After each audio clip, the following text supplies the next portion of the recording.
Hello बच्चों, मैं शशि आप सबका स्वागत करता हूं शशि कैंपस पटना में। आज हम लोग ट्रिगो का सेकंड क्लास करेंगे। ट्रिगो में कल हम लोगों ने पढ़ा था कोणों का त्रिकोणमितीय के बारे में और आज हम लोग इसका कोण का अनुपात पढ़ेंगे। कोण में देखिए, त्रिभुज में 3 कोण होता है, 3 कोण में एक 90 डिग्री होता है, बाकी जो 2 कोण बचा वो दोनों न्यून कोण होता है। न्यून कोण का मतलब न्यून होगा, छोटा होगा, 90 से छोटा होगा। या तो वो 0 हो सकता है, या वो 30 डिग्री का होगा, या वो 45 डिग्री का होगा, वो या 60 डिग्री का होगा। तो 2 कोण जो होगा 0 से 60 डिग्री के बीच में होगा और जो तीसरा कोण होगा वो 90 डिग्री होगा और तीनों कोणों का योग 180 डिग्री होता है। अब हम लोग बात करेंगे साइन थीटा में जीरो, साइन जीरो का वैल्यू क्या होता है। साइन जीरो का वैल्यू होता है 0। 30 का वैल्यू क्या होता है, साइन 30 का वैल्यू होता है 1/2। 45 का वैल्यू होता है 1/√2। 60 का वैल्यू होता है √3/2। 90 का वैल्यू होता है 1। अब जरा आप देखिए, अगर आपको साइन थीटा का ये पांचों वैल्यू आपको पता है तो आज हम आपको सिखाएंगे कि अगर ऊपर का ये वैल्यू अगर आपको याद है तो बाकी के नीचे का आप कैसे परीक्षा में लिख सकते हैं। एक तो तरीका है कि सारा वैल्यू याद कर ले। अब काफ़ी बार ऐसा होता है कि हम याद करके भी परीक्षा में जाते हैं और फार्मूला हम परीक्षा हॉल में भूल जाते हैं, क्योंकि परीक्षा में ऐसा तनाव होता है कि आप बहुत सारी चीज़ें एक दिन में पूरा किताब पढ़ के जाते हैं और फार्मूला उसमें आपका मिस हो जाता है। क्वेश्चन आया, फार्मूला आप मिस हो गए। तो अगर हम लोग फार्मूला बनाना सीख लें तो ये समस्या का हल हो जाएगा। तो देखिए फार्मूला बनाते कैसे हैं वो आप सीखिए। देखिए साइन 0 का वैल्यू 0 है, 30 का 1/2, 45 का 1/√2, 60 का √3/2, 90 का 1। अब देखिए करना क्या है, कॉस थीटा जो होगा, अब यहां से साइन का वैल्यू आपको उल्टा लिखना है। जैसे यहां आप 1 लिखे हैं तो अब यहां 0 का वैल्यू आप 1 लिखिएगा। फिर √3/2 60 का वैल्यू है, यहां √3/2 लिखिएगा। इसका पोजीशन वही रहेगा, 1/√2 होगा। 1/2 अब यहां आ जाएगा और 0 बचा हुआ है वो लास्ट में आ जाएगा। तो अगर ऊपर का आपको वैल्यू याद है तो आप cos थीटा का वैल्यू आसानी से लिख सकते हैं। अब देखिए tan थीटा का वैल्यू कैसे लिखेंगे। tan थीटा का फॉर्मूला हम लोग पढ़े थे कि tan थीटा बराबर होता है sin थीटा बटा में cos थीटा। अब ये फॉर्मूला होता है, इसका मतलब है कि tan थीटा का मतलब हो गया sin थीटा में cos थीटा का वैल्यू देना। यानी कि अगर sin 0 का वैल्यू हम यहाँ 0 लेते हैं और cos थीटा का वैल्यू अगर 1 लेते हैं तो 0 में जब 1 का भागा दिया जाता है बुआ, 0 में जब 1 का भागा देते हैं तो यहाँ पर आता है आपका 0। तो यहाँ लिख देंगे हम tan 0 का वैल्यू 0।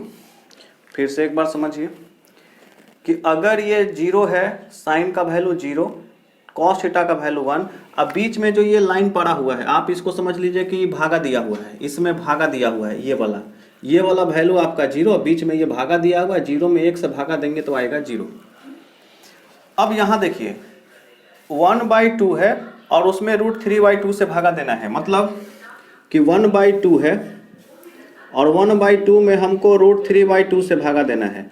ये वैल्यू आपका साइन 30 का है और नीचे वाला वैल्यू आपका cos 30 का है। जब आप इसमें भागा देते हैं तो आप देखिएगा कि ये ऐसे हो जाएगा, 1/2 गुना 2 ऊपर चला जाएगा, √3 नीचे आ जाएगा, 2 से 2 कट गया, आ गया 1/√3। तो आप यहाँ पर लिखेंगे 1/√3। मामला समझिए क्या है, ये 2 से नीचे वाला 2 से ऊपर वाला 2 कट जाएगा, बचेगा क्या 1 और √3, तो 1/√3 लिख देंगे। इसी तरीका से यहाँ पे आइए कि अब ये √2 से ये √2 कट जाएगा, ऊपर भी 1 नीचे भी 1, 1/1 1 होगा, इसका वैल्यू 1 लिख देंगे। यहाँ आइए, नीचे वाला 2 से ऊपर वाले का नीचे वाला 2, इस 2 से ये 2 कट जाएगा, बचेगा √3/1। √3/1 को लिखते हैं √3। यहाँ पर देखिए 1/0 ये हो जाएगा इन्फिनिटिव। अच्छा एक चीज और हम आपको बता दें, ये जो इन्फिनिटिव लिखा गया है, अनंत बोलते हैं इसको हिंदी में, ये कैसे आया। और जीरो में जब 1 से भागा दिए तो जीरो आता है, 1 में जब 0 से भागा देते हैं तो अनंत आता है। इसका मतलब क्या है, जरा सा आप यहां समझ लीजिए। जैसे समझिएगा, जब हम आपसे अगर एक सवाल हम पूछ दें कि एक बात बताइए कि अगर हम आपको कहें कि 12 में 3 से भागा लगाना है कितना आएगा, तो आप कहिएगा सर 4 आएगा। ये तो बहुत आसान है, 3 चौका 12, 3 से काटेंगे 4, 4 आंसर आ जाएगा। अच्छा, इसको दूसरा तरीका से समझिए, अगर हम 3 को बराबर के दूसरी तरफ लेकर के जाएंगे तो 3 चौका 12 हो जाएगा। हाँ सर ठीक बोल रहे हैं। अगर हम बोले बुआ 15 में 5 का भागा लगाना है तो आंसर क्या आएगा, बड़ा पटक से नहीं बोलिएगा, 3 आता है। 3 का मतलब हो गया 5 का गुना 3 में करेंगे, 5 तिहाई कितना हो जाएगा, 15 हो जाएगा। अब आते हैं असल बात पे कि जब हम 0 में 1 से भागा लगाते हैं तो यहां पर एक ऐसी संख्या चाहिए जिसमें हम 1 का गुना करें तो 0 आ जाए। अगर हम यहां पर 0 रखते हैं तो 1 का गुना 0 में होगा तो 0 आ जाएगा। अगर हम 1 रखते हैं, 1 का गुना 1 होगा तो 1 आ जाएगा, जो कि आंसर नहीं होगा। अगर 2 रखते हैं तो 1 का गुना 2 होगा तो 2 आ जाएगा, जो 0 के बराबर नहीं है, इसलिए 2 भी आंसर नहीं होगा। तो दुनिया में सिर्फ एक 0 ऐसा संख्या है जिसको हम 1 से गुना कर देंगे तो 0 के बराबर होगा। इसीलिए जब 0 में 1 से हम भागा लगाते हैं तो आंसर हमारा क्या आता है, 0 आता है। वहीं अब इन्फिनिटिव का बात कर ले। अब देखिए, अब जैसे 1 है और नीचे इसका 0 है, आंसर इन्फिनिटिव आता है। क्यों आता है, ध्यान से समझिएगा। यहां पर ऐसी कौन सी संख्या रखेंगे जिसका हम 0 से गुना करेंगे तो 1 आ जाए। अगर हम यहाँ 0 रखते हैं तो 0 का गुना 0 में होगा तो 0 आंसर आएगा। हमको 1 लाना है, 1 नहीं आया। कोई बच्चा कहता है कि सर यहाँ 1 रख दीजिए। अगर 1 रखते हैं, 1 का गुना 0 में करेंगे तो भी 0 आएगा। अगर हम 2 रखेंगे, 2 का गुना 0 में करेंगे तो भी 0 आएगा। हमको 1 लाना है। अगर हम 3 रखेंगे तो 3 का गुना 0 में करेंगे तो भी मेरा 0 आएगा, लेकिन आंसर हमको 1 लाना है। यानी अगर कोई बच्चा इस तरह से कहता है कि सर 15 लाख रख दीजिए, 15 लाख रख दिए, 15 लाख का गुना 0 में करिएगा तो भी 0 आ जाएगा, 1 नहीं आएगा। तो इसका मतलब होता है कि बहुत दूर अनंत में कोई एक ऐसी बड़ी संख्या होगी जिसको हम यहाँ पर 0 से गुना कर देंगे तो 1 का बराबर हो जाएगा। इसीलिए 1/0 का वैल्यू हम लोग यहाँ पर अनंत लिखते हैं, इन्फिनिटिव लिखते हैं। ठीक है, चलिए अब ये तो कुछ बेसिक बात था। अब हम लोग असली टॉपिक पे आते हैं यहाँ कि कॉट थीटा का वैल्यू कैसे लिखना है। अब कुछ नहीं करना है बुआ, आप लोग को क्या करना है, यहाँ से अनंत लिखना है, √3 को यहाँ लिखना है, फिर 1 के नीचे 1 लिखना है। अब यहाँ पे 1/√3 लिखना है और इस 0 को यहाँ पे लिख देना है। ये हो गया। अब बात आया कि सेक थीटा का वैल्यू कैसे रखेंगे। सर ये तो याद करना पड़ेगा। देखिए सेक थीटा का वैल्यू कैसे होगा तो समझिएगा। कल के क्लास में हमने बताया था कि ये जो होता है कॉस का उल्टा होता है सेक, कॉस का उल्टा होता है सेक। तो उल्टा इन द सेंस, यहां पर देखिए अगर हम कॉस के नीचे भी अगर हम 1 रख दें और इसको पलट के लिख दें तो नीचे भी 1 है, अब ऊपर भी 1 चला जाएगा और नीचे भी 1 आ जाएगा, इनडायरेक्टली यहाँ पर क्या हो जाएगा, 1 ही होगा। फिर यहाँ पे आइए, ये 2 चल जाएगा ऊपर, 3 आ जाएगा नीचे, पलटी मार देगा, नीचे वाला ऊपर, ऊपर वाला नीचे, नीचे वाला ऊपर, ऊपर वाला नीचे। तो ये √2 यहाँ 2 ऊपर चल जाएगा, √3 नीचे आ जाएगा। यहाँ पर देखिए √2 ऊपर चला जाएगा और 1 नीचे आ जाएगा, तो 1 को तो लिखेंगे नहीं। वही बात यहाँ पे मामला था। अब देखिए 2 ऊपर चल जाएगा, 1 नीचे आएगा, तो इसका आंसर 2 हो जाएगा। यहाँ पर देखिए 0 के नीचे कुछ नहीं है तो 1 छिपा हुआ है, यहाँ 1 ऊपर चला जाएगा और 0 नीचे आ जाएगा। अच्छा अब एक बात बताइए, अगर 1 ऊपर चला जाएगा और 0 नीचे आ जाएगा तो इसको क्या लिख सकते हैं, अभी हम आपको समझाएं। यहाँ पे आइए कि ये 1 है और 0 है, अगर 1 ऊपर चला जाएगा 0 नीचे होगा तो इन्फिनिटिव होता है, तो यहाँ पर आंसर क्या हो जाएगा, इन्फिनिटिव हो जाएगा। अगर ये इन्फिनिटिव हो गया तो अब जरा सा, अगर ये इन्फिनिटिव है, अनंत है, अब इसी को यहाँ बदल के लिख देना है। यहाँ लिख देंगे इन्फिनिटिव, फिर ये 2 यहाँ आ जाएगा, √2 बीच में ही रहेगा, 2/√3 यहाँ नीचे आ जाएगा, 1 जो यहाँ है वो यहाँ पे आ जाएगा। तो ये कहानी है। अब आप एक काम करें, आप इसका स्क्रीनशॉट ले सकते हैं। और एक और चीज है, नीचे का कॉस जो होता है, ये देखिए साइन का उल्टा कॉसेक होता है। तो आप ऐसे भी समझ सकते हैं, यहाँ 0 के नीचे 1 है, 1 ऊपर जाएगा 0 नीचे आएगा तो भी इन्फिनिटिव होगा। यहाँ से 2 ऊपर चला गया, 1 नीचे आ गया तो 2 हो गया, √2 ऊपर चला जाएगा तो सिर्फ √2 होगा।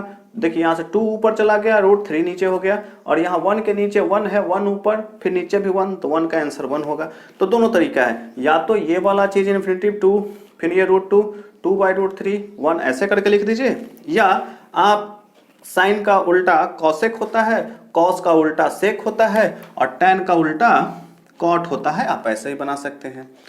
टैन वाला भी आप देख लीजिए क्या हमने किया, अगर इसके नीचे ये जो होता है टैन का उल्टा कॉट होता है तो यहां से इन्फिनिटिव ये रूट, ये ठीक है। चलिए यहां से भी आप कर सकते हैं, √3 ऊपर चला जाएगा तो √3 1 के नीचे 1 है, ऊपर नीचे होगा, यहां से 1 है, 1 ऊपर चला जाएगा, √3 नीचे हो जाएगा, यहाँ 1 है तो 1 ऊपर, तो यहाँ पर आपका 0 आ जाएगा और ये इन्फिनिटिव हो गया।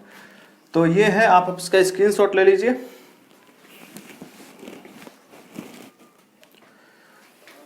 चलिए तो मेरे सामने कुछ सवाल है, आपके सामने आप देखेंगे बोर्ड पर 2 सवाल हमने लिया है।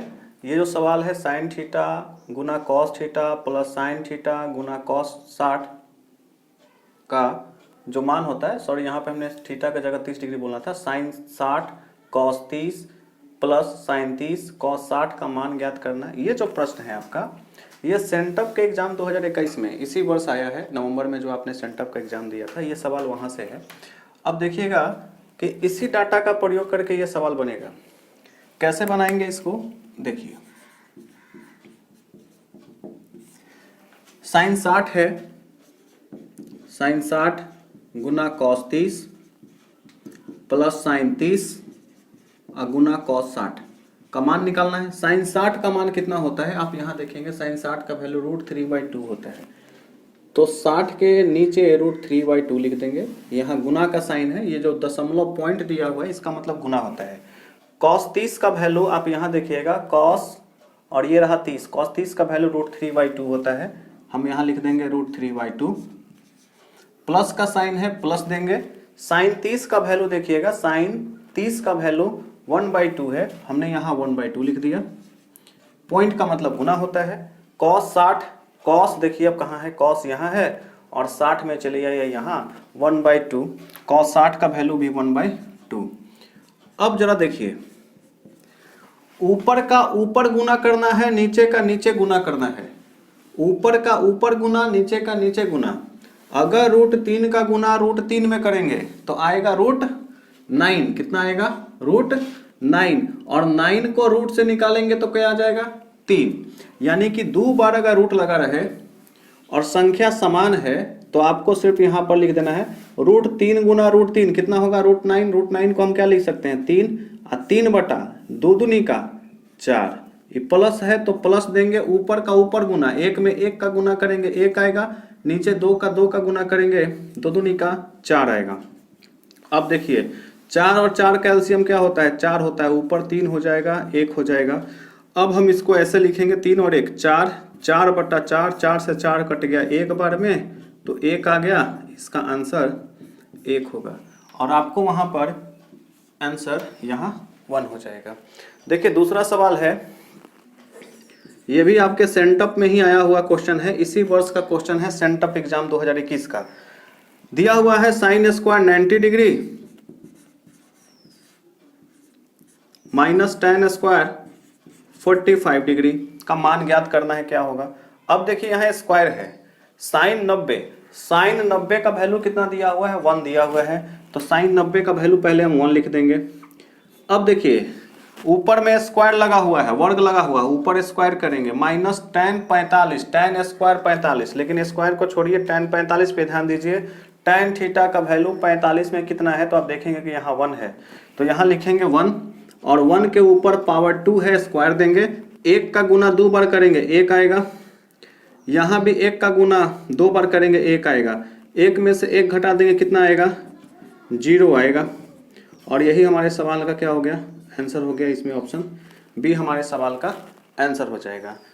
तो इस तरह से इस सारे सवाल को हम लोग बनाते हैं, और ये तो ऑब्जेक्टिव सवाल आ गया कि आपके सामने 2 ऑब्जेक्टिव सवाल हमने बताया। अब 2 नंबर का क्वेश्चन कैसा आएगा, तो अब नेक्स्ट स्लाइड में आपके सामने 2 नंबर का प्रश्न आएगा और उसको हम बताते हैं। आप इसका स्क्रीनशॉट लेना चाहेंगे तो आप ले लीजिए, आपको समझने में आसानी होगी। चलिए 2 नंबर का एक सवाल देखिए। 2 नंबर का सवाल आपके पास है कि cos 30 प्लस साइन 60 बटा में 1 प्लस साइन 30 प्लस cos 60 का मान ज्ञात करना है। देखिए कैसे बनेगा, सिंपल, बहुत आसानी से इसको बनाना है वैल्यू याद करके। देखिए cos 30 का वैल्यू कितना है, cos 30 यहाँ है, cos 30 का वैल्यू है √3/2, तो जहाँ cos 30 है उसके जगह पे हम √3/2 लिख दिए, प्लस साइन 60 है, साइन 60 का वैल्यू कितना है देख लीजिए, यहाँ √3/2 है, साइन 60 के जगह भी √3/2 लिख दिए। फिर नीचे ये जो लाइन है, ये लाइन हम यहाँ दे दिए, 1 है 1 लिखेंगे, प्लस साइन 30 का वैल्यू कितना है, साइन देखिए 30 का वैल्यू 1/2 है, हम यहाँ 1/2 लिख देंगे, प्लस cos 60 है, cos 60 का वैल्यू भी 1/2 है, तो हम यहाँ पर 1/2 कर देंगे। अब देखिए काम हो गया, आधा काम हो गया, आधा काम बचा हुआ है। अब क्या करना है, ऊपर के ऊपर को जोड़ना है। अब देखिए 2 और 2 है, 2 आप यहाँ एलसीएम ले लीजिए, 2 का पहाड़ा पढ़ेंगे एक बार, यहाँ √3 प्लस फिर यहाँ पे √3, फिर ये बड़ा वाला भागा, फिर यहाँ देखिए 1 है प्लस, अब देखिए ये 50 पैसा 50 पैसा कितना होता है, 1 रुपया, यानी 1/2 मिल करके 1 रुपया होगा, 1 हो जाएगा। अब ऊपर देखिए ये √3 एक आम मिल करके 2 आम, मान लीजिए कि आम है √3 की जगह, यहाँ आम है, यहाँ आम है, 1 आम यहाँ, 1 आम यहाँ, कौ आम 2 आम, √3 की जगह आम की जगह √3 लिख देना है, 2√3 डिवाइडेड बाई 2 और बटा में ये बड़ा वाला उसके नीचे 2। अब देखिएगा 2 के नीचे कुछ नहीं है तो हम 1 दे सकते हैं।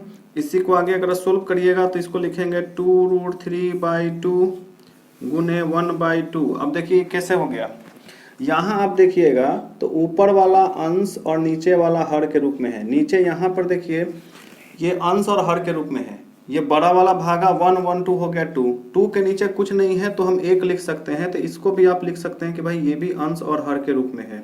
जब ऐसा रहे कि ऊपर भी अंश हर है, भागा है, फिर नीचे भी अंश हर है, तो इसमें क्या करते हैं, ऊपर वाला चीज को यहाँ लिख देते हैं, 2/2√3/2 है, इसको हमने यहाँ लिख दिया। अब ये क्या होगा, 1 चल जाएगा ऊपर, 2 हो जाएगा इसके साथ गुना। याद रखिए नजदीक का नजदीक वाला के साथ गुना होगा, दूर का दूर वाला के साथ गुना होगा। 2 और 2 नजदीक है, यहाँ गुना किए, 1 चला गया ऊपर, 2 आ गया नीचे, 2 का 2 के साथ गुना और दूर का दूर के साथ गुना। अब देखिए इस 2 से 1 2 कट जाएगा, √3 का गुना 1 में होगा √3 और नीचे आ गया 2। यही हमारे सवाल का हो गया उत्तर। एक और सवाल लेते हैं आपके सामने, उसमें सिद्ध करने वाला सवाल लेते हैं कि सिद्ध करने वाला सवाल कैसे आता है। तो उसमें आप देखेंगे, चलिए चौथा सवाल ले रहे हैं हम लोग। चौथा सवाल है आपके सामने सिद्ध करने वाला, ये 5 नंबर में सवाल आपसे पूछेगा। सवाल ऐसा है कि यदि a बराबर 60 डिग्री, b बराबर 30 डिग्री, तो सिद्ध हमको करना है कि tan a माइनस b बराबर tan a minus tan b बटा 1 plus tan a into tan b। अब देखिए इस सवाल को बनाएंगे कैसे, ये 5 नंबर का सवाल है। इसको बनाते समय आपको ध्यान ये देना है, देखिए इसमें 2 बराबर के बाएं तरफ एक क्वेश्चन दिया हुआ है और बराबर के दूसरे तरफ दाएं तरफ एक क्वेश्चन दिया हुआ है। बराबर के इधर वाले को LHS बोलते हैं, लेफ्ट हैंड साइड, और बराबर के इधर वाले को राइट हैंड साइड। ये दायां हाथ की तरफ है तो इसको राइट हैंड बोलेंगे, और बाएं तरफ वाला जो है उसको बायां हाथ बोलेंगे, लेफ्ट हैंड बोलेंगे। तो एक काम करना है, पहले हम LHS को लिखते हैं। ये देखिए LHS लेफ्ट हैंड साइड जो है वो हमारा दिया हुआ है tan a माइनस b। अब आप देखिए a का वैल्यू 60 दिया हुआ है, तो हम क्या करेंगे, यहाँ जहाँ a है वहाँ 60 लिखेंगे और b के जगह पर 30 दिया हुआ है, b का वैल्यू 30 है, हम 30 पुट कर दिए। अब जरा देखिए 60 में से 30 घटाएंगे, क्या आ जाएगा, 30 आएगा। tan 30 का वैल्यू कितना होता है, tan 30 का वैल्यू होता है 1/√3। ये आ गया, ये आपका आंसर नहीं हुआ। अभी आपका एक भाग हमने सोल्व कर दिया, tan a माइनस b का वैल्यू 1/√3 आया।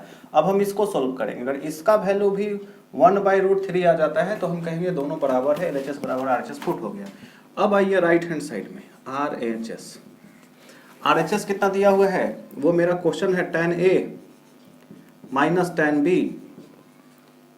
बटा 1 प्लस tan a और गुना tan b। अब सबसे पहला काम हमको ये करना है कि a का वैल्यू 60 और b का वैल्यू 30 पुट करना है। तो ये हो जाएगा tan 60 माइनस tan 30 बटा 1 प्लस tan 60 गुना tan 30। अब 60 का वैल्यू पुट करना है। tan 60 का वैल्यू आप देखेंगे तो होता है √3। tan 30 का वैल्यू होता है 1/√3 और ये बड़ा वाला भागा ये 1 प्लस tan 60 का वैल्यू √3 गुना tan 30 का वैल्यू 1/√3। अब आगे देखिए, इसके नीचे कुछ नहीं है तो हम यहाँ 1 लिख सकते हैं। अब देखिए √3 से ये √3 कट गया, गुना में है, ऐसे हम काट सकते हैं। अब देखिए 1 का √3 का एलसीएम लेंगे तो यहाँ आ जाएगा √3। 1 का पहाड़ा पढ़ेंगे √3 का गुना ऊपर √3 से होगा तो √3 गुने 3 हो जाएगा, ऐसा समझिए। जब √3 का गुना √3 में होगा तो √9 होगा, माइनस √3 का पहाड़ा पढ़ेंगे एक बार, 1 का गुना 1 में होगा तो 1 होगा, नीचे आ गया ये 1 का 1 उतार देंगे और यहाँ एक बार में कटा 1 का गुना 1 तो यहाँ 1, 9 बाहर आएगा हो जाएगा 3, 3 में से 1 घटेगा भागा √3 और नीचे 2।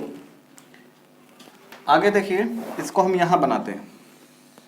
हम इस चीज को यहाँ पे लिख रहे हैं ताकि आप समझ पाएं। यहाँ लिख रहे हैं 3 - 1, नीचे है √3 और फिर बड़ा भागा है 2। अब देखिएगा ये बड़ा वाला है, ये वाला है। अब एक चीज देखिएगा, ये फिर 3 में से 1 घटेगा, कितना आएगा 2/√3 अब भागा 2 है। अब देखिए ऊपर हमारा अंश और हर में लिखा हुआ है तो इसको भी अंश हर में बना लेंगे, अंश और फिर ये हर मेरा 1 हो गया। अब लिखेंगे 2/3 गुना, देखिए नजदीक का नजदीक के साथ दूर का दूर के साथ गुना होगा तो दूर वाला 1 है, 1 का गुना हो जाएगा ऊपर, 1 हो जाएगा ऊपर, ये 2 हो जाएगा नीचे, फिर ये √3 है, 2 से 2 कट गया, ऊपर 1 का गुना 1, 1 बटा आ गया √3। तो क्या हमको देख रहे हैं यहाँ कि हमने इसको सॉल्व किया, ये भी 1/√3 आया, इसको सॉल्व किया, ये भी 1/√3 आया, मतलब इसका वैल्यू 1/√3, इसका वैल्यू 1/√3, दोनों बराबर है तो हम यहाँ लिख सकते हैं। इसीलिए LHS बराबर RHS ये प्रूव हो गया, यानी LHS का वैल्यू भी 1/√3, RHS का वैल्यू भी 1/√3, इसका वैल्यू भी यहाँ देखिए 1/√3, यहाँ भी 1/√3 है, दोनों बराबर हो गया। और यही सवाल करना है और ये सवाल आपका 5 मार्क्स का आएगा, इस तरह का है, या 2 मार्क्स का आ सकता है। तो जो भी आए आपको ये वैल्यू याद होना चाहिए। अगर वैल्यू याद है तो आप सवाल को आसानी से हल कर सकते हैं। एक और बात है इसमें, एक और ऑब्जेक्टिव में एक और सवाल है, उसको भी आपको ध्यान देना चाहिए। देखिए सवाल क्या है, यहाँ हम लोग जो वैल्यू देख रहे हैं sin 0, sin 30, sin 45, sin 60। एक चीज गौर करिएगा आप लोग, गौर ये करना है कि जब हम साइन का वैल्यू देखते हैं 0 से बड़ा वैल्यू 1/2 का, इससे बड़ा वैल्यू 1/√2 का, इससे बड़ा वैल्यू √3/2 का, इससे बड़ा वैल्यू 1 का होता है। यानी यहाँ 0 है और यहाँ 1 है, इसका मतलब ये 0 से 1 तक ये वैल्यू बढ़ रहा है। नीचे कॉस पे देखिएगा 1 से ये 0 तक गया है, मतलब 1 से 0 हुआ है तो ये घटा है। tan में देखिएगा कि ये 0 से इन्फिनिटिव हुआ है, बहुत बड़ा हुआ है, यानी कि tan में जैसे जैसे हम थीटा का वैल्यू बढ़ता जाएगा वैसे वैसे ये वैल्यू बड़ा होता जाएगा। tan इसका उल्टा होता है, यानी ये बड़ा से छोटा हो रहा है। सेक में क्या होता है, 1 से इन्फिनिटिव हो रहा है, मतलब 1 से ये बहुत बड़ा हो रहा है, ये बढ़ते क्रम में है। कॉसेक में उल्टा हो रहा है, सबसे पहले बड़ा वैल्यू है 0 का और इसके बाद 0 इन्फिनिटिव से ये 1 हो रहा है, मतलब घट रहा है। तो क्या देख रहे हैं कि साइन थीटा में क्या हो रहा है कि 0 से 1 हो रहा है तो ये बढ़ता है,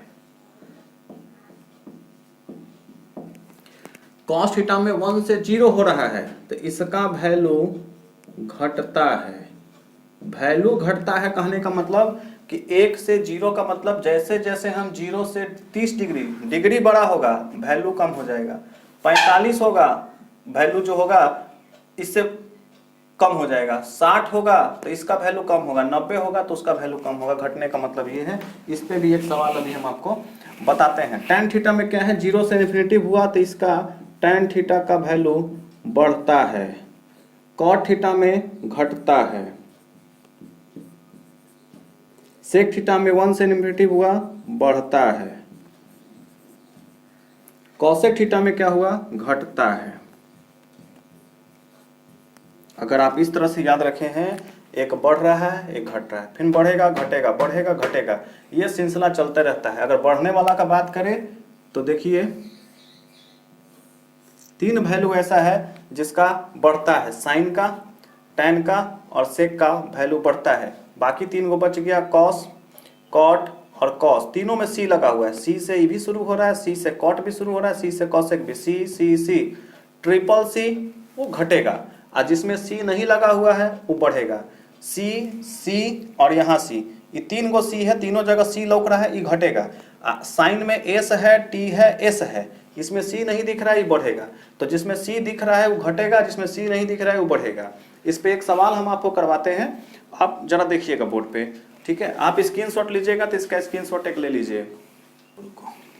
इस पे वो सवाल, चलिए देखिए एक सवाल है आपके सामने, इससे रिलेटेड सवाल ये है, ये घटता बढ़ता वाला जो भी आपको बताएं उससे सवाल देखिए क्या है। एक क्वेश्चन है कि tan 15, tan 69, tan 27, tan 57, tan 77, tan 47 में इसको क्या करना है, इसको बढ़ते हुए क्रम में लिखना है।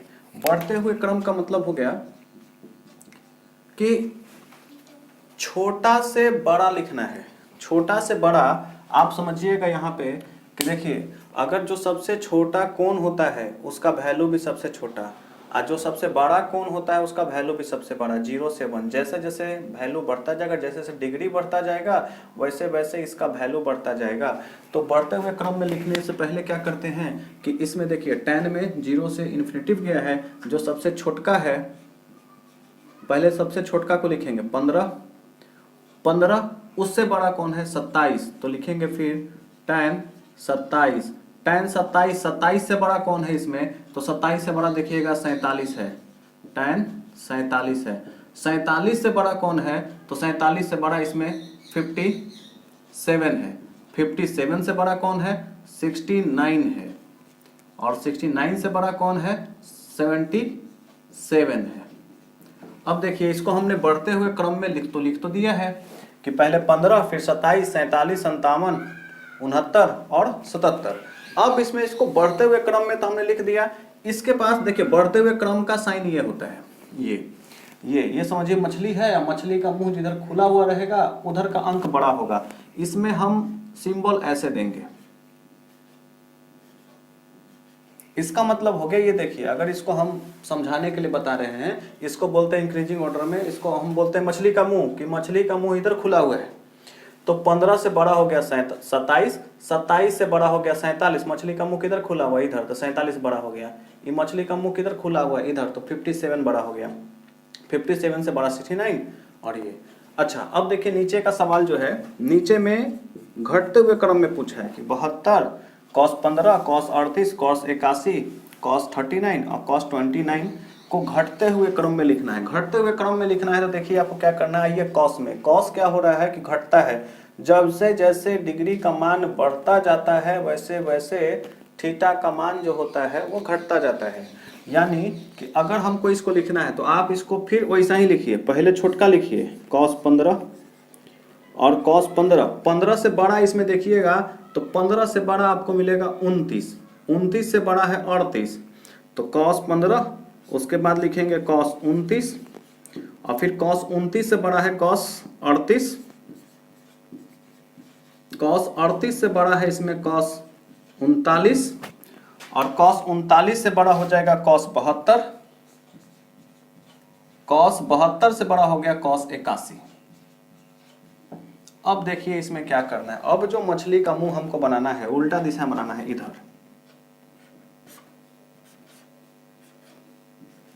जब घटते हुए क्रम में पूछेगा तो मछली का मुंह अब इधर हो जाएगा। इसका मतलब हो गया कि cos 15 का वैल्यू बड़ा होगा, क्योंकि देखिए जैसी 0 डिग्री होता है तो उसका वैल्यू होता है 1, और जब सबसे बड़ा वाला डिग्री लिखते हैं 90 तो उसका वैल्यू हो जाता है सबसे छोटा। उसी तरह से यहाँ भी होगा, जब छोटका वैल्यू लिखेंगे तो इसका जो मान होगा वो सबसे बड़ा मिलेगा, और जैसे जैसे इसका मान बढ़ता जाएगा, कोण बढ़ता जाएगा, उसका मान घटता जाएगा। तो ये इस तरीका से है। तो आशा करते हैं कि आपको समझ में आ गया होगा। और एक चीज़ और समझिए कि कभी कभी क्वेश्चन में ऐसा करता है कि ये 30 डिग्री को वो π/6 लिखता है, 45 को π/4 लिखता है, 60 को π/3 लिखता है और 90 को पाई बाई 2 लिखता है। ऐसा क्यों होता है? तो एक आप शॉर्ट में समझ लीजिए बात को कि एक्चुअल में होता क्या है। होता ये है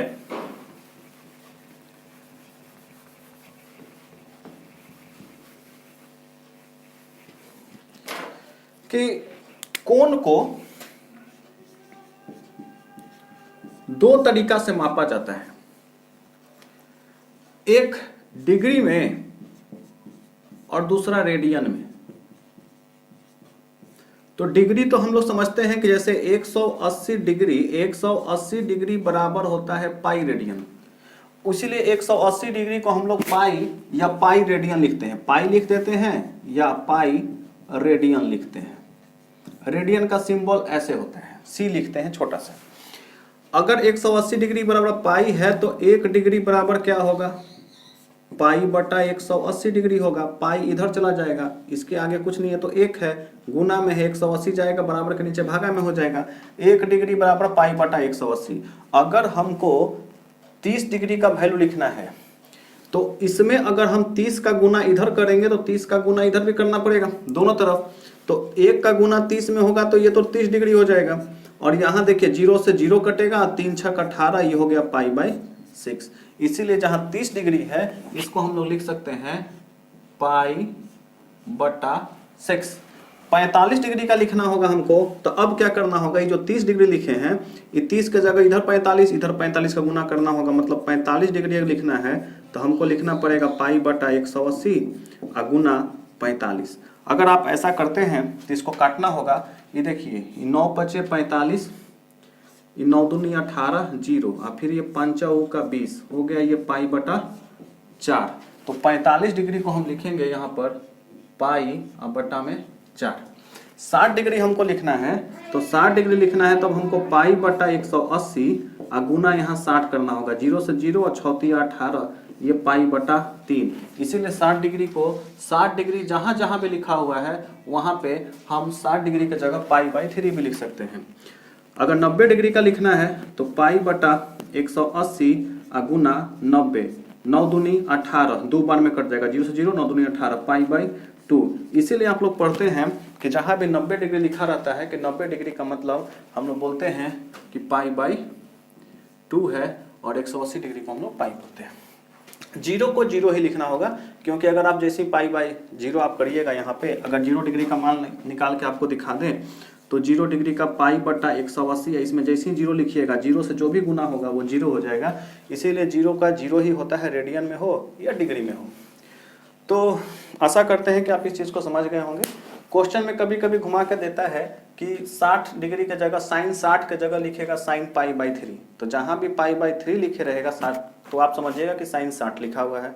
अगर बोल दिया कि कॉस पाई बाई 6, तो कॉस पाई बाई 6, तो आपके दिमाग में जाना चाहिए अच्छा ये रेडियन में दे दिया है, रेडियन में दे दिया है, लेकिन पाई बाई 6 का मतलब 30 डिग्री होता है। तो ई वाला याद रखिएगा कि 1 डिग्री बराबर पाई बटा 180 होता है। हम मिटा नहीं रहे हैं क्योंकि आपको अभी स्क्रीनशॉट लेना है, इसलिए जैसे है उस तरह से हम छोड़ रहे हैं। आप स्क्रीनशॉट ले लीजिए और बने रहिए हमारे साथ, आगे के वीडियो देखते रहिए। और बहुत जल्द मिलते हैं इसका नेक्स्ट अगला वीडियो लेकर के आपके सामने, अगला चैप्टर का। आप हमारे साथ जुड़े रहें।